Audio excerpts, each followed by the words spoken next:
Ожирение и храп, как они взаимосвязаны. Что такое храп? Храп – это воспроизведение человеком резких, дребезжащих звуков во время сна. Мышцы неба и языка в этот момент расслабляются, и неприятный звук возникает в результате вибраций мягких тканей. Причин возникновения храпа довольно много.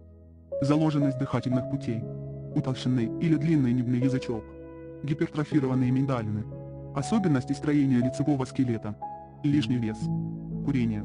Как ожирение способствует развитию храпа? Ожирение считается одной из основных причин храпа. Дело в том, что жир, который откладывается в районе шеи, как бы давит на дыхательные пути. А это может привести к нарушению дыхания во время сна. Кроме того, люди с лишним весом рискуют заполучить синдром обструктивного апноэ сна. Суть этого синдрома – периодическое прекращение дыхания во сне, в среднем, на 20-30 секунд, но при самом плохом раскладе возможна полная остановка дыхания. Заметим, как ожирение может стать причиной храпа, так и храп может стать причиной ожирения. Почему? Синдром обструктивного апноэ сна вызывает отсутствие фазы глубокого сна. А именно в этой фазе и происходит продуцирование гормона роста. Он отвечает за переработку накопленного жира. Следовательно, недостаток гормона роста ведет к появлению нежелательных жировых отложений. Периодические остановки дыхания во время сна приводят к недостатку кислорода в организме. Из-за этого замедляется обмен веществ и повышается риск ожирения. Дневная сонливость влияет на двигательную активность.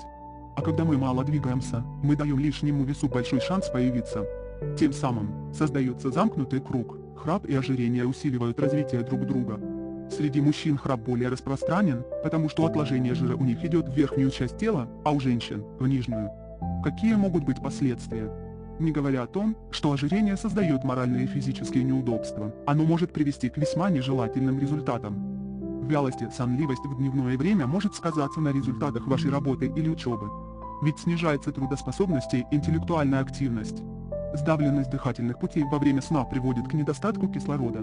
А это, в свою очередь, дает шанс развития сердечно-сосудистых заболеваний и осложнений, инфаркт, инсульт, гипертония, нарушение сердечного ритма и так далее. Наличие заболеваний сердца является причиной снижения продолжительности жизни. И наконец, что самое страшное, из-за храпа может случиться полная остановка дыхания во сне. То есть, внезапная смерть. Методы борьбы. После наступления менопаузы у женщин храп встречается примерно с той же частотой, что и у мужчин. Часто человек не придает особого значения возникшему храпу. Это не считается проблемой, и большинство людей обходятся народными методами лечения. Но пренебрегать квалифицированной медицинской помощью очень рискованно, ведь у храпа могут быть серьезные последствия. Если храп идет в одном наборе с ожирением, специалисты советуют сбросить примерно 10% веса. По их мнению, этого в большинстве случаев должно хватить для разрешения проблемы мирным путем, без радикальных мер. Стандартные рекомендации: соблюдайте определенную диету. Старайтесь придерживаться режима дня. Избегайте употребления алкоголя. Больше двигайтесь. Иллюстрация. Источник – Здоровье Mail.ru. Благодарим вас за внимание.